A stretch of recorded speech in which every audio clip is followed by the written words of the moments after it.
Hi, I'm Alex, your host, and this is No Code World Radio, in which I travel the world to meet the most interesting people in the no-code space. But actually, for this last episode of the season, I decided to have someone from a different industry. As you might know, about 10 years ago, I launched an online travel magazine called Edgeorama with my best friend Ben and my former colleague Adrien. Although we eventually stopped it after a couple of years, we did have a chance to get a good understanding of the travel industry at the time and meet most of the influent travel bloggers. To be honest, we didn't keep in touch with many, but there was always one person that we always appreciated the vision and innovative projects. It's Kash, aka the budget traveler.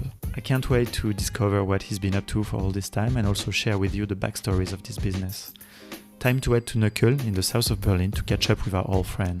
This is episode 7 of season 1 of the No Code World Radio podcast. Hi Kash, super happy that we meet again after a very long time and that we have a chance to record a little bit of this conversation. Great, yeah, I'm looking forward to it. You're a very veteran travel blogger.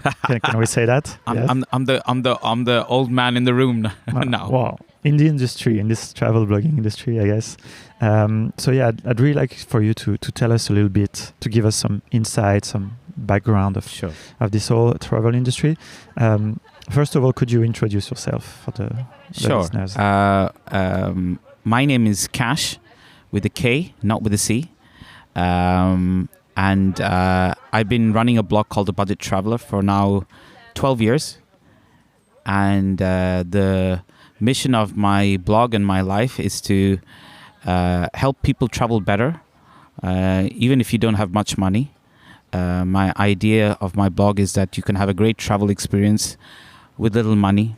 All it requires is a bit of creative thinking and a lot of fun. So that's what my blog is about. Cool. And I think one of your expertise, I would say, is the luxury hostels. Mm-hmm. Could you describe this a little bit? Because I think one of the things that is interesting in the travel blogging industry is that there's a lot of niches. And how would you describe yours? Or what you said like travel budget? Yeah.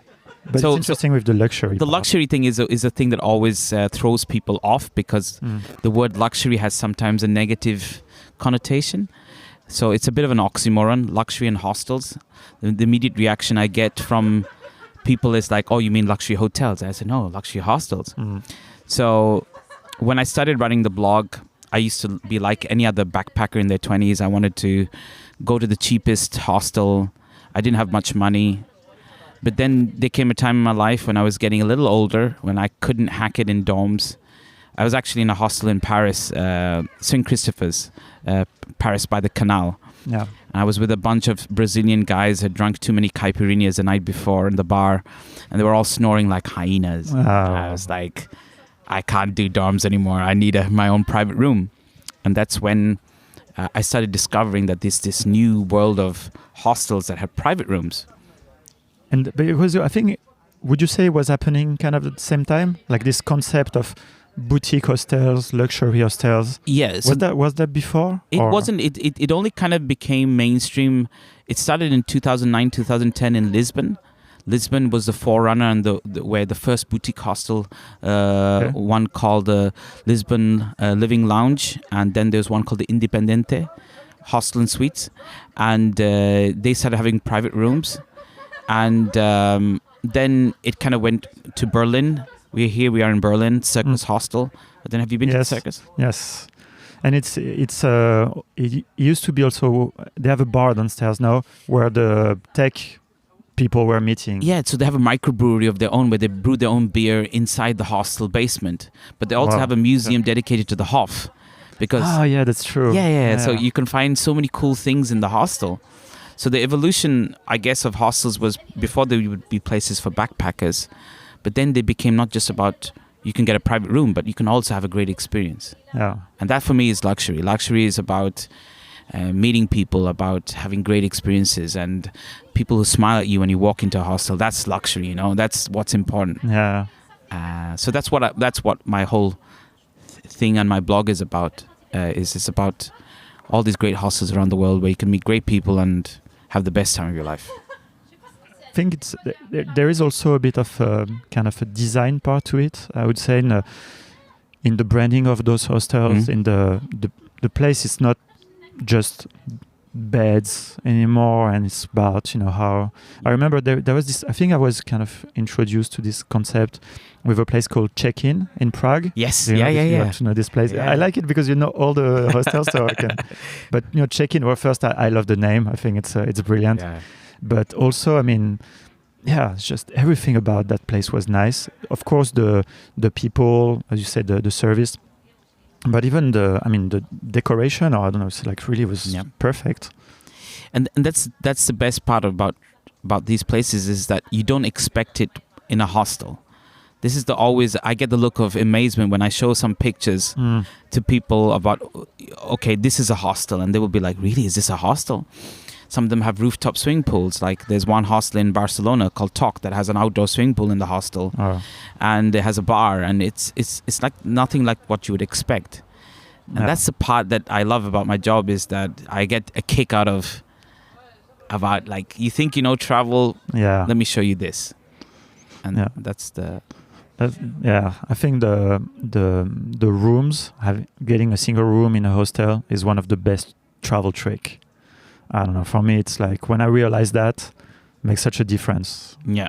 And the benefit of, I mean, for people who like that, but I like being in a hostel it's easier to meet people.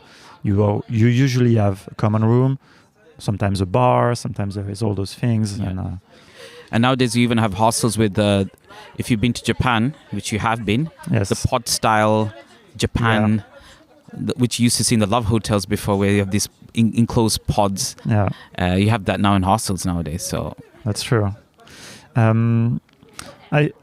want to ask you more about the hostels, but first I'd like for you to maybe tell us a little bit about your background and how you got into this industry, in this travel blogging. My background, I used to work in publishing before. When I was a student in Scotland, I had my own magazine. Okay. And I always wanted to be a writer. That was my dream since I was a kid. And I thought the best way I could get into writing was starting my own magazine. And then I could not be rejected all the time by newspapers and magazines. So it was a bit of a ego massage, but it was a genuine idea that I had with a few friends at university, where we wanted to create a high quality magazine for young people to get work experience, because that was an issue I saw at the time, that young people were not getting enough work experience to break into the industry. So we wanted to create a professional platform, and that became a business idea, and that ran successfully for 2 years. Then I made some bad decisions. Okay. Became bankrupt at 24. Okay. And that was a bit of a shock, because, you know, it's not nice not having money, and having that experience burnt me a lot. But 5 years later, I started the blog as a joke, because I was like, it's cheap to do it. There's no costs involved. Just buy the domain name, and boom, you can go and you hit publish, and your people all over the world can read your blog instantly. So it's amazing. And did you, like, at first, when did you start traveling, actually? Did you start the blog before, or because, you know, I remember back in the days where I was also in this industry, a lot of the travel bloggers, they had started their blog while they were doing their first round the world trip. You know, it was this thing, and they would write, and then they would somehow, it kind of became their job. Yeah. But it wasn't the same for you, no? For me, it was. I was traveling, backpacking for 8-9 years before I started the blog, and everybody would always say, "Kash, you always have the best tips. Why didn't you start a blog?" And even back in 2009, it was still a funny word. Like, people would be like, "Oh, you're the guy who has a blog. Oh, you're on Twitter. Oh, you're one of those people, right?" Yeah. So I kind of always felt hesitant, because I said, that's not me. I'm never going to be the guy who writes a blog. I don't have any discipline. I'm very ill-disciplined, but until I started my blog, I realized there's not one thing in my life I managed to make it stick. But the blog has been the one thing in my life that I've managed to keep going for 12 years, and that's a miracle in itself, you know. So it is. It requires some discipline. Yeah. Of course. Life teaches you discipline. Yeah. And so can you explain a little bit, and it's probably evolved in those 12 years, what's the business side of it? Sure. So like you produce content, but Yeah. also what's the... So when I started, just like you guys started Hedgerama, it was a hobby. It was a way to share my best tips with my friends. So every time they would have a beer or two, they would be like, oh, can you write down this hostel name? Can you tell me this place where you went to? So I just said, okay, here's the blog post and here you go. And for me, writing was like therapy, because I every time I wrote about a place, I felt like I was back there again. And I started the blog out of frustration of not being able to travel much, because I was in a lot of debt, as I mentioned. I was working 3 jobs at the time, and the blog was my escape. Every time I was sitting down on my laptop with my blog, I was free. And it started as a hobby, and it remained a hobby for 3-4 years. But then the industry became more and more well known. People started getting invited on press trips to beautiful places, and I was like, oh, I want to have that. That sounds good. And that's how slowly it became from a hobby into more of a professional thing. And obviously the emergence of social media played a huge role in that. And then marketeers started saying, oh, these guys have a lot of loyal followers and community, and that's valuable for us as brands. And that's when they started contacting me for work. And that's when I started thinking, oh, actually, I could make a living from it. That's interesting, because the way I saw it already back in the days is like, you can sell your audience, because I remember already at the time, because you were one of the first, you had a big audience, so you could sell that. That's one thing. That's easy in a way. But also what I remember is that pretty quickly you were one of those few people who were trying to organize more elaborated projects to work with the tourism boards and things like that, and not just say, okay, I will take a photo of one city, it goes on Instagram, I have, 10,000, so I can monetize that. It was already a step in advance. Kind of. Yeah, I was never interested in the financial side of it. Was a nice bonus, but the kick that I got from writing the blog and doing these projects was always, how can I be more creative in telling the story of a place? For me, the drug is always, as I was telling you, about giving people that secret tip of that cool street food joint where they'll have the best sandwich of their life, or the best banh mi, or the best noodle soup for €2 in Bangkok. And when I see people, once they've had that experience and they send me pictures back and they're saying that was the best thing they ever did in the whole trip, that was always my goal. And I feel that was always my calling, and that's why I wanted to do new ideas. Like we did Must Love Festivals, which was this project about cool festivals around the world nobody had heard of. So that's always the challenge, and I think I still have that. But I noticed that a lot of people in the industry don't have that same passion. They're more focused on fame and likes. But that's what I like about what you're saying, is that this passion drove you to organize things that were bigger than just your content, but do things with other bloggers to organize, be a bit more one level higher, say, provide ideas, and then embark people, and like having a bit like, I have to say, like the Justice League, like you have a lot of superheroes. It's not just one that's doing the thing. It's like, you have all those people. But good ideas are infectious. They spread fast when you have like-minded people. And for me, it's important to be part of a community of people where you all have a vision for making the world better. It can't be just about you. Yeah. Because that's sometimes the case with a lot of these bloggers, is that the story is just about who they are and their dreams and ambitions. But we live in a world where we have to get out of our own heads and look at the world around us and be something that people can connect to and you can relate to. If you're not relatable as a person, no matter what your product is, nobody's going to buy it ultimately. And that's... No, it's true. And so I'd like you to talk a little bit about Must Love Festivals, because I think that was a great project and because we were part of it. But I think I remember you did something else before, a house in Italy or something like that. It was a while ago. I don't really remember. Blogville, yes. Can you tell us a little bit about that? Yeah, it's funny. I was just talking about, nowadays you have TikTok houses and houses for Instagram. To be honest, I don't even know about that. So I'm so disconnected now. It's crazy. Now they're these house concept for content creators for TikToks. These exist, and they're quite depressing places because they're all housed in these places where they have to come up with content ideas for brands, and it seems very artificial and very money driven. And these people are basically prisoners living in a house, creating content. And they all, I guess, that's because they have big followership. Yes, that's what they picked on. Okay. So to explain the concept, almost 10 years ago, we had this concept of creating a house for content creators from all over the world where you can meet. And this was in Italy, in Bologna. And it was a simple project where I wanted to bring together all the most interesting content creators in travel, where you could stay for 1 month in a city, have a great experience of the city, meet like-minded people, exchange knowledge and ideas like we are doing now, and get inspired. And that's how the idea started, and it became a huge project that ultimately, I think Lonely Planet 3 years ago voted Emilia-Romagna as the most best destination in the world. And that was a result, I think, of a lot of the work that we put in over the years.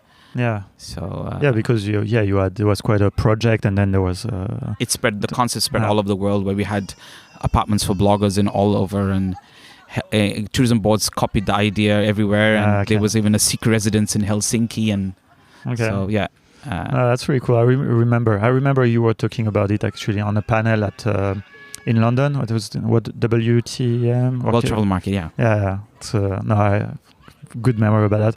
And so another example, Must Love Festival, another example of bringing a lot of bloggers together. Yeah, that was my idea. Was like I hadn't experienced the world of festivals at that time. I was 34 and I'd never been to a festival in my life. And I was dating somebody at the time who told me, you need to go out and go to festivals. They're great fun. And I was like, I'm not interested in camping and being in mud, because that's what image of festivals like in Britain.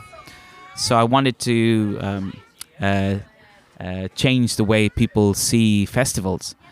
And then I realized there's this whole world of festivals that we don't know about. And there's no websites about it. And that was how you guys came on board. And it was really cool, because so there was this like several countries involved, and each country had several festivals. And so then kind of based on the bloggers and would be sent to different festivals. And where did you go? What was the first one you guys went to? Finland? I think Finland. And it was like, actually, you know what?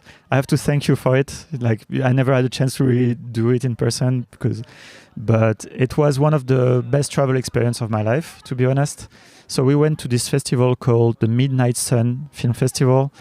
In Laponia, I say it like in the top of Finland. Lapland, it was Lapland. Yeah, sorry, I was confused with the name in English. Film festival on the 21st of June.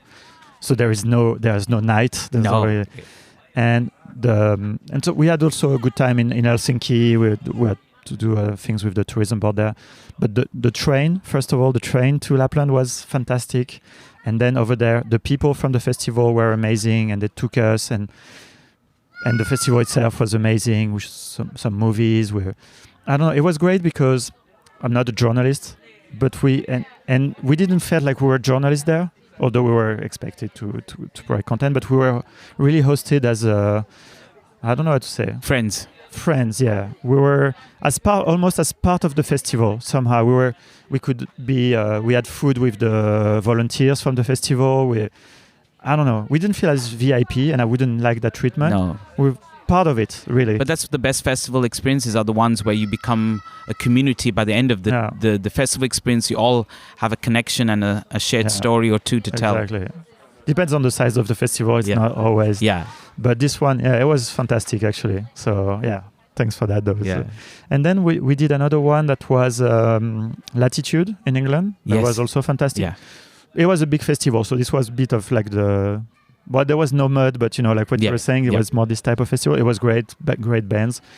But the trip we had around in the Suffolk area, I think, region, was very cool. All organized with the tourism board and all this. So those were great experiences. Yeah. I think it's but I remember also like from watching the other people.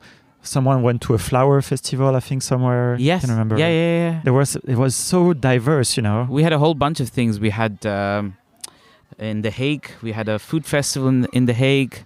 We were in Puglia, in the south of Italy, where they have a jazz festival. I went with our good friend Peter Parkour, and I remember this met Gregory, the jazz singer Gregory Porter. Okay. I was hanging out with his band, and nice. And those are the best festival experiences where you're not really a VIP, but you just in a small town you get to meet them all. And no, that's amazing. I'm just curious a little bit. As you were saying, you're in this game for 12 years now. How did you say it has evolved? And of course, then the question after is like, what was the impact of the COVID? The big C. Yeah, but let's say first, if we take back, Sure. 12 years and like kind of the evolution. So blogging, as I said, it started as a hobby, and one day we became relevant in the eyes of the industry, and it became a job. So the biggest question I always get whenever I meet people, when I tell them about what I do, is like, how do you make a living from it? Or what's the secret? And I was like, is it advertising? I said, yeah, it is advertising. But the way I like to see it is that the best content creators, their main gift is their passion and their knowledge and their thirst for sharing that knowledge. So the best people who do well in this industry are the ones that have that. They have that X factor where they can communicate that through their channels. So it's not just about Instagram. It's not just about having a blog. There are different ways you can communicate a message, but the most important asset you have is your passion and your knowledge. So a lot of people obviously the evolution was that people started seeing, this is an easy way to travel the world. Let's just copy and mimic exactly what they're doing. And what happened is that you have this new industry where people were just copying others to how can we get to the promised land as quickly as possible. And that meant the lack of originality. That was the main thing that people fell in love with blogging. People started saying that bloggers are boring. They do the same thing. They go to the same places.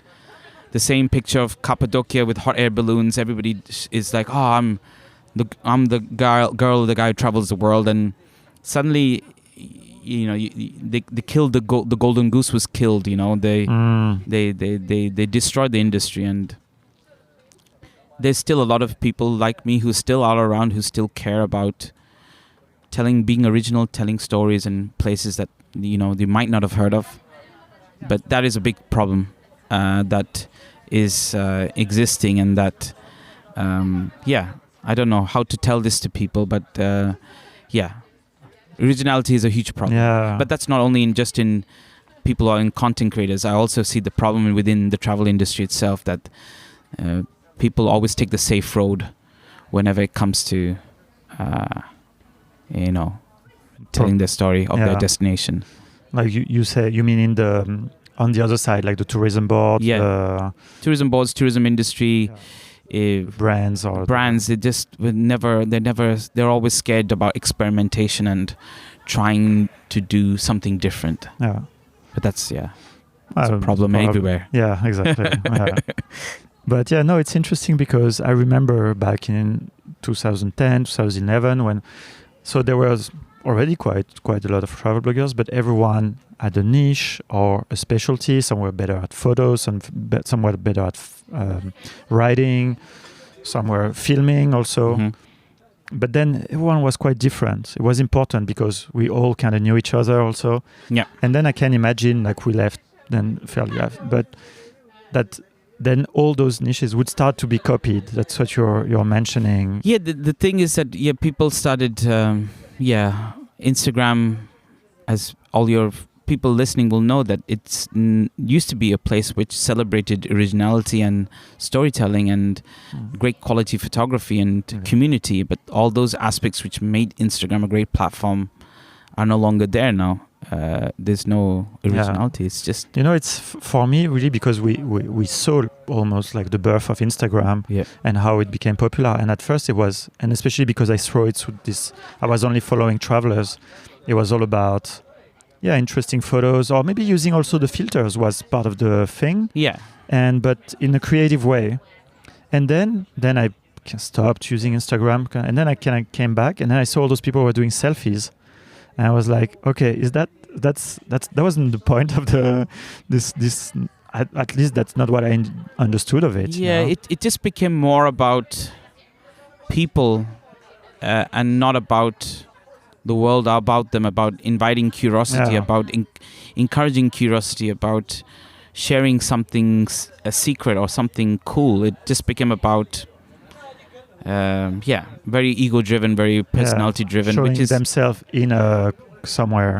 And rather than showing the destination, let's take another picture of me wearing this dress. And what do you think about?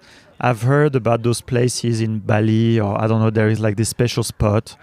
Yes. And everyone goes there, and apparently there is a line, and then you have 2 minutes, I don't know, to take a photo. Do people talk about this in the travel blogging, or because I heard about it, but a lot of people in the industry there is a lot of debate and anger because ultimately it affects us all as people say, oh, you one of those influencers types, and my heart just sinks whenever I say, because actually the word influence is not in itself a bad word, because for me true influence is something that is, we've been influences since the beginning of civilization. When you went on your first trip and you went with your family and your dad showed you around his favorite places and the bar that he used to get drunk, and your friends would tell you their favorite places. Everybody's been influencing everybody since. It's true. And now it's just become this word that is this people who are just, they don't have real influence. They have no real passion. And for me, again, goes back to the thing is that the way you can tell the difference between a real influence and a fake influence is passion. You can see it in their eyes when they speak. And that you can't manufacture. Ask them about what do they love or what do they experience in the destination, and you might see a real sparkle in their eyes, or you might just see a vacant look. So, that's good, interesting. I'm curious a little bit about. Okay, so do you consider yourself a digital nomad? Yes. It's another word than influencer, and that's another word that's also. I've been a nomad for a while, and I never really identified myself. I actually did an article on the blog about hostels for digital nomads, because I recognize that a lot of people are nomads in some form of manner. Mm-hmm. You don't have to. Some people are, whether it's for 1 week of their year or 1 month or 8 months of the year. People are always nomadic and trying to get that experience of experiencing life in a different context. So you could call me a digital nomad. Yes. So that what I'm curious about is how do you work, like in this context of moving? As you said, you can be temporary digital nomad, or how do you work? And by that, I'm interested, because that's one of our focus, about the tools you use, maybe your setup. Yeah. So a typical day in the life of a digital nomad like me would be: I get up in the morning, have 2 cups of coffee, and then I like to do some form of fitness, because I think that's really important. When you live life on the road, it can beat you up because of all the good food and drinks that sometimes you are consuming all the time. So you need to have that rush of energy in the morning. So I like to go for a run or something. If there's a gym nearby, I'll sign up for a membership temporarily, and then I'll start working around about 10:30, 11. I usually like to work from co-working spaces, because I find some days I can work in the bedroom of the hostel, but sometimes they are not the most creative places. They're maybe they don't have enough light, or the internet connection sometimes is good or bad. Most hostels nowadays are having better facilities, so that works. But co-working spaces are great, not only for that, but also for meeting people and networking, which I love about the life of traveling is this exchange of ideas. And if I can add one thing also, I think there was one, because I've been a digital nomad, let's say, for a month right now. And one thing that's always missing in cafes, in hostels or places, even if they're good connection, there's the chairs. Having a good chair, it's crazy, but it's having a good chair, and that's you always find in a co-working space. They always have, good, office chairs, And this, it's important. It's really important because, and also tables at the right height. Also, it's a huge problem because I have a girlfriend who's Sabrina, who's 6'4", and she's always never happy working in cafes because they're always too low, the desks, and the chairs are uncomfortable. So it breaks your back, and also because you're on a laptop, you're not watching at the right height. I mean, it's not good for your exactly. Back, so you have to take those things into account. So co-working spaces are great, and so I use co-working spaces a lot, and I'll work till 6 or 7 as much as I can, and then switch off, and then go for a walk, explore, and then I'm a traveler for a few hours in the evening, but the creative boost you get from just shifting yourself from your city to another city, the energy that you have, it's incredible. It's really gives you a lot of better focus. I work better when I'm on the road than I'm at home. And what I'm just curious what kind of tools do you use? Do you use like the G Suite tools, like Sheets? I don't know. Online tools. I just use basically. I use a lot of Microsoft Word for writing. For writing, I use obviously Google. I have my photos on my iCloud, and I can use that for sharing photos. And in terms of other productivity tools, that's very simple setup. And for editing photos, I like to edit on my phone on Snapseed, and sometimes I use Lightroom for desktop. Cool. But I often. And what about your website? And I have a WordPress website. So it's all WordPress. So it's very easy and simple to I guess it's the standard now. It's still for SEO, and I mean it's very good. You have lots of plugins, like you have Yoast for SEO, which is really easy and makes it easy for people who are not SEO experts like me. But I also use SEO key search for doing SEO research. But I also have a maintenance guy who backs up all my blog and does the tech side of things, which I'm not very good at. That's cool. No, it's good. I mean, it's good to know where you're good at and not waste time, That's the thing that you quickly have to learn, not to dedicate time into things that are not your passion, because that can kill your... True. It's going to kill a bit maybe your creativity, but also it's just not efficient. No. Because you spend a lot more time doing something, and maybe the outcome won't be so good, and you've hated the process. And you end up hating yourself, which is the worst part. That's exactly. Like you should never get there. Okay, thanks. Yeah, it's great tips. Just last thing, just like to ask you a little bit about Berlin. Sure. Why? What do you like here? Why did you, at least for now, kind of settle here a little bit?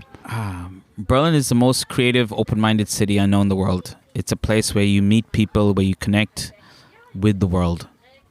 After traveling the world, the best place to be is Berlin, because in Berlin you're always meeting people and you're always discovering things about the world around you, whether through a plate of food, whether it's through going to a party and random conversations. People are very open here, and that's very nice.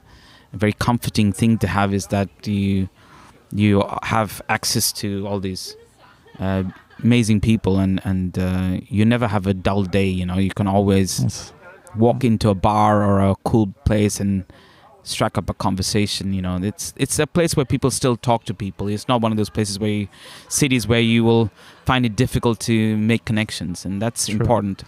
Would you say it's also because there is a lot of foreigners, or it's because of those people who came to live here? Yeah, Berlin, since the fall of the wall, it was always a place where young people would come to and whether to other make great music like Bowie was here, and so after that all the startups came, and it has a very rich startup scene here, so it's that attracts a lot of young people. Obviously the lower rents and cheap rents attracted people like me back 10 years ago.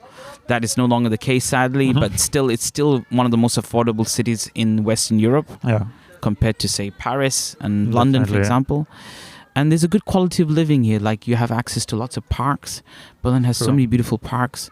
We're now in Neukölln in a cool bar cafe, but just around the corner you have Tempelhofer Feld, which is one of the most amazing places in the world. Can you tell a little bit the story? It's an abandoned airfield that's been converted into a public park. So you actually are riding a bicycle or walking along the airstrip. And you can see the old airport hangars, and they've just actually did a pop-up bar there. Is there? That's what I was going to ask. Is there anything inside? Because it's a massive building. It's a huge building. You can do on a guided tour. That's the only way you can access it.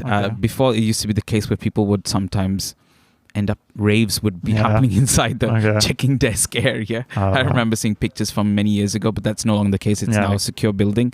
But there are guided tours, and there's also been a couple of pop-up events and bars happening there in the summer. So depending on the time you visit, you might find something happening there. Yeah, and inside the park also there are several bars, I think, or outside. There's a couple of beer gardens, chairs, beer gardens. So the best thing to do is bring your own beers, picnic, bring your music, and it's a party every day of the summer. There's something happening. No, it's a great place. It's really amazing. It's pretty typical of what you find here, I think. It's history mixed with outdoor, with creativity. Yeah. You know, it's like you are in this like airport that was shut down. I don't know when it was shut down. It was shut down at the end of the war, I guess. Yeah, I think it was an American naval air base, and then in the 90s they abandoned it and left it to rot for a bit, and then they decided to, because it was not small enough and they couldn't expand it, because it's right in the middle of a residential area, so they decided to convert it into a public park, and as a gift to Berliners, which is quite an amazing thing, you know. It is. It's the place where there was the, how do you call it in English? The airlift. Airlift, during the 60s, where when the city was completely closed for the western part, they would bring the food and stuff there. So, you know, it's a big part of the European history. Yeah. And now you just go there with your bike, and you bike on the airstrip. It's incredible, like biking around. I even did this thing recently of electronic bike. You can hire them in the field, and they can go up to 25, 30 miles an hour, and you can zipping around on an airfield on an electric bike. It's so much fun. That's really sweet. And you have several places like that. I like the Treptower Park. I saw you in Treptower Park. That's also a fascinating place. It's a lot of history there, and there's there's a cafe being revived there by the river, which used to be the place where you'd have all these ballroom, like 20s swing parties and things. Is it the Zenner House or something like that? Something like that, yeah. So that's now being... I passed by it a couple of days ago. They've been rebuilding that, so that should open soon. It does look actually like a old ballroom house. I don't know how to say. That's interesting. And there's the Island of Youth, which is just across the bridge, which is this beautiful little part. And the Soviet War Memorial, which crazy, it's like you're transported back in time, like Soviet era. Nice. That's the beauty of Berlin, is that you can walk into history. Yes, all the time. All the time. Last question: what's your favorite thing to do here? What's one thing? Just one thing, Well, you gave already a few, but partying. Still. Where? Oh, how? Wow. It's hard. Not necessarily a place, but like how? How do you party? Choose a good party here? No, it's just I'm lucky to have a group of friends who know all the good places, so I depend on their recommendations. Okay. But it's a very accessible city.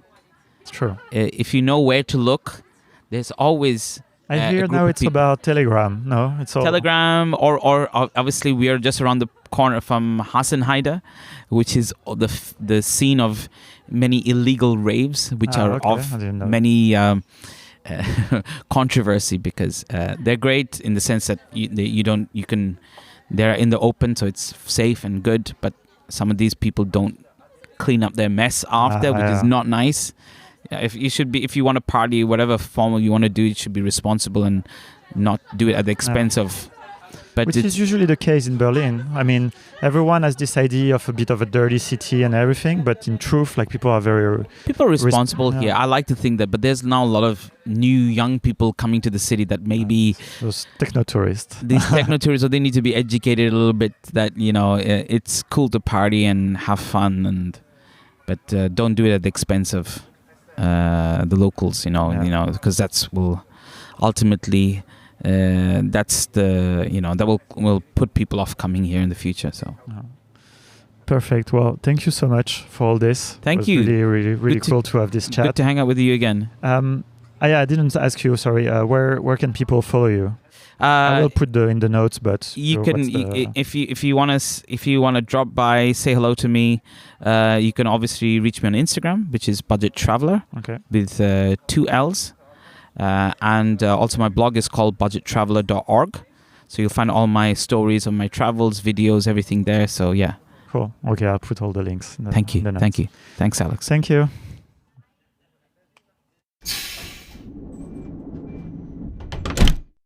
Thanks a lot for listening to this episode until the end. I'm very happy to finish this first season with an old friend and share some insight about the travel industry with you.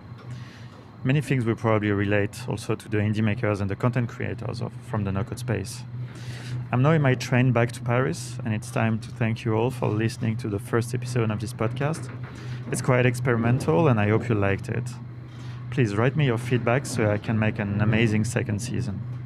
To be honest, I'm not sure where and when that will happen because of the current situation, but I certainly hope to go to the No-Code conference of November 2021 in San Francisco. But who knows what will happen until then. One thing is for sure, I really enjoyed doing this and have many ideas to improve the production. Consider this a prototype and help me for the next iteration if you'd like.